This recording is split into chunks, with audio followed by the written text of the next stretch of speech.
नमस्कार। बिहार में विधानसभा चुनाव का बिगुल बज चुका है और सियासी पारा 7वें आसमान पर है। अब जैसे जैसे चुनाव नजदीक आ रहे हैं, नेताओं की बयानबाजी तेज हो रही है। कोई जेपी आंदोलन के नाम पर वोट मांग रहा है तो कोई जाति और विकास के मुद्दे पर अपने सियासी तीर चला रहा है।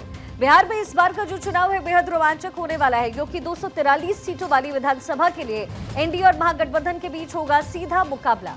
और अगले आधे घंटे करेंगे बिहार की सियासत पर चर्चा, करेंगे एक्सरे।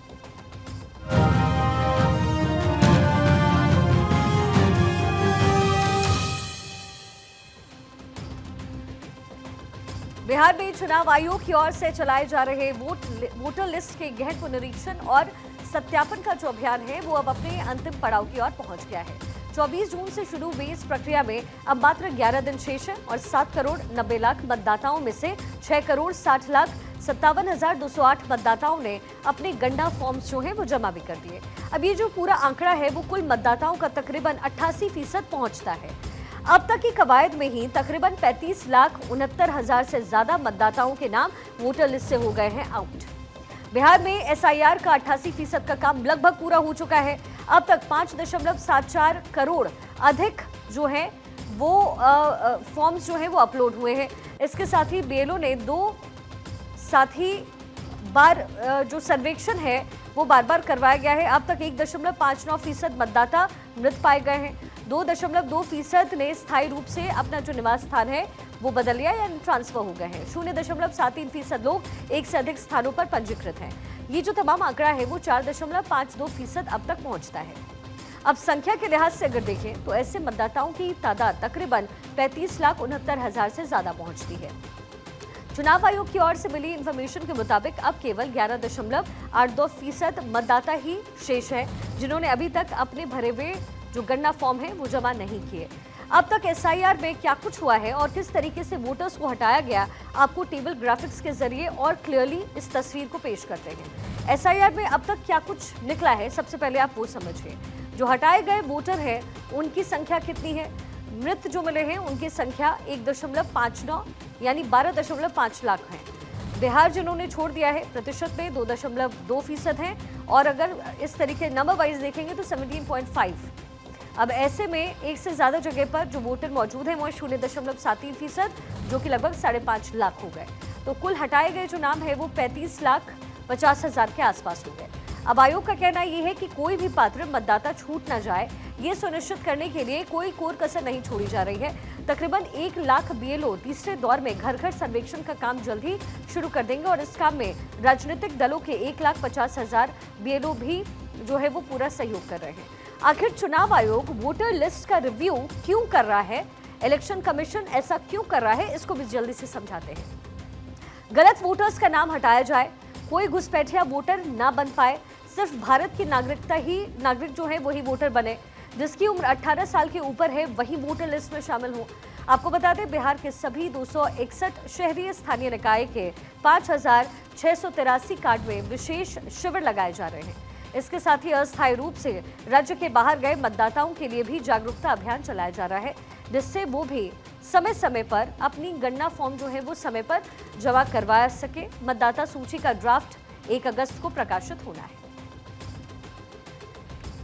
देखिए, बिहार विधानसभा चुनाव से पहले मुख्यमंत्री नीतीश कुमार ने बड़ी घोषणा कर दी है। उन्होंने अगले 5 साल में 1 करोड़ युवाओं को रोजगार देने का वादा किया है। इसमें सरकारी नौकरियां और निजी क्षेत्र में रोजगार के अवसर भी शामिल हैं। साथ ही कौशल विकास पर जोर दिया जा रहा है और एक नया जो कौशल विश्वविद्यालय है वो भी स्थापित किया जाएगा। एक रिपोर्ट आपको दिखाते हैं।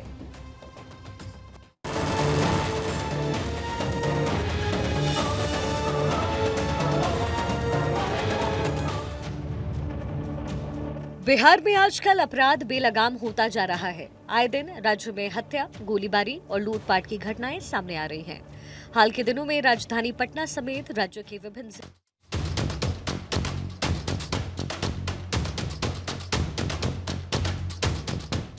बिहार में विधानसभा चुनाव में अभी कुछ महीनों का वक्त बाकी है। इससे पहले ही तमाम राजनीतिक दलों ने अपनी जोर आजमाइश शुरू कर दी है। पक्ष हो या विपक्ष, हर कोई जनता को साधने में लगा हुआ है। तो वहीं मौजूदा सरकार अपने कामों को गिनवा रही है। नीतीश कैबिनेट की बैठक में आज 30 प्रस्तावों पर मंजूरी दी गई। कई विभागों से जुड़े अहम फैसले लिए गए, जिनमें सबसे महत्वपूर्ण फैसला बिहार के युवाओं से जुड़ा लिया गया है। दरअसल बिहार सरकार ने अगले 5 सालों में राज्य में 1 करोड़ नौकरी और रोजगार सृजन के महत्वाकांक्षी लक्ष्य को स्वीकृति दे दी है। नीतीश कैबिनेट का यह फैसला राज्य में बेरोजगारी को कम करने और युवाओं को अवसर प्रदान करने की दिशा में बेहद ही खास माना जा रहा है। इससे पहले सीएम नीतीश कुमार ने खुद सोशल मीडिया प्लेटफॉर्म एक्स पर लिखा है कि राज्य में अधिक से अधिक युवाओं को सरकारी नौकरी और रोजगार मिले, ये शुरू से ही हमारी सोच रही है। साल 2005 से 2020 के बीच राज्य में 8 लाख से ज्यादा युवाओं को सरकारी नौकरी दी गई।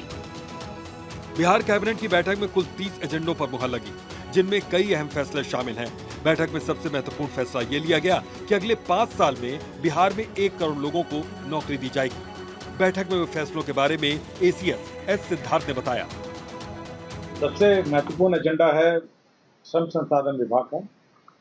इसमें राज्य सरकार ने यह निर्णय लिया है कि 2025 से 30 तक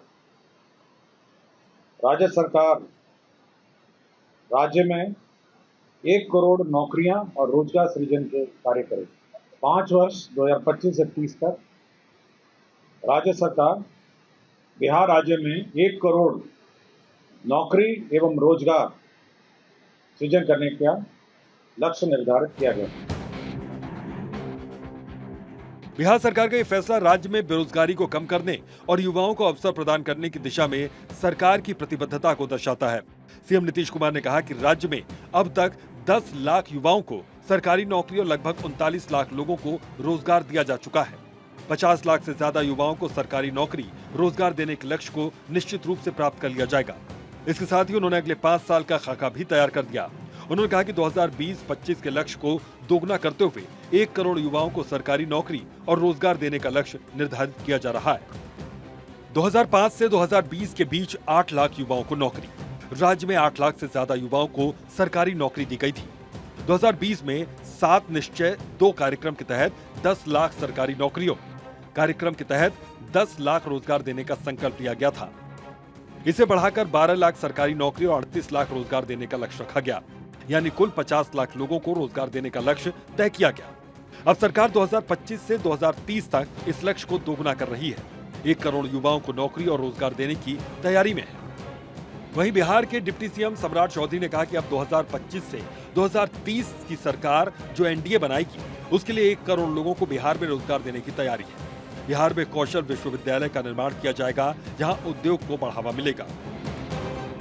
जो 2025 से 30 की सरकार एनडीए बनाएगी, उसके लिए 1 करोड़ लोगों को बिहार में रोजगार देने की तैयारी है।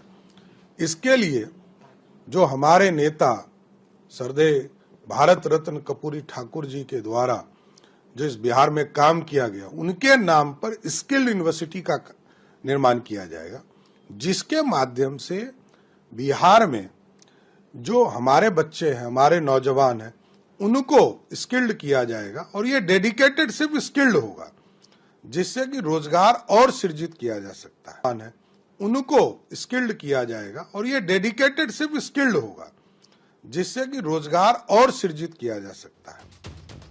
डिप्टी सीएम सम्राट चौधरी ने कहा कि इंफ्रास्ट्रक्चर का काम बिहार में लगातार बढ़ रहा है। आज इंफ्रास्ट्रक्चर और बिजली सही हो गई है। गांव में लोग रहने लगे हैं, पलायन रुक गया है। लालू यादव के समय में पलायन 11% था, अब घटकर 4% से नीचे चला गया। अब यहाँ रोजगार बढ़ाने की जरूरत है। नीतीश कुमार जी ने एनडीए के लिए लक्ष्य तय किया है कि 1 करोड़ लोगों को नौकरी और रोजगार देंगे। अब मजबूरी में लोग पलायन नहीं करते हैं, कोई अच्छी नौकरी के लिए जा रहा है तो हम उसे रोक नहीं सकते हैं। हमने संकल्प लिया है कि अगले 5 साल में हर घर में लोगों को चिन्हित करेंगे कि नौजवान बाहर क्यों गया है। आज इंफ्रास्ट्रक्चर सही हो चुका, बिजली सेक्टर सही हो गया, गांव में लोग रहने लगे, पलायन रुक गया। पलायन जो 11% लालू जी के राज में था, वो 4% से नीचे चले गए। तो इससे मतलब है कि गांव में लोग रहना चाहते हैं। अब यहाँ रोजगार बढ़ाने की जरूरत है। अब ये पूरा काम आगे बढ़ाया जाएगा। इसलिए नीतीश कुमार जी ने एनडीए के लिए लक्ष्य तय किया है कि 1 करोड़ लोगों को नौकरी और रोजगार देंगे। बहरहाल बिहार में वोटर्स को अपनी ओर खींचने के लिए पक्ष और विपक्ष दोनों ही तरफ से पैंतरे आजमाए जा रहे हैं। लेकिन अब देखने वाली बात होगी कि चुनाव के वक्त किसकी बात को बिहार के वोटर गले लगाते हैं और किसे फिर से सत्ता से दूर बैठाते हैं। Bureau report, Bharat 24।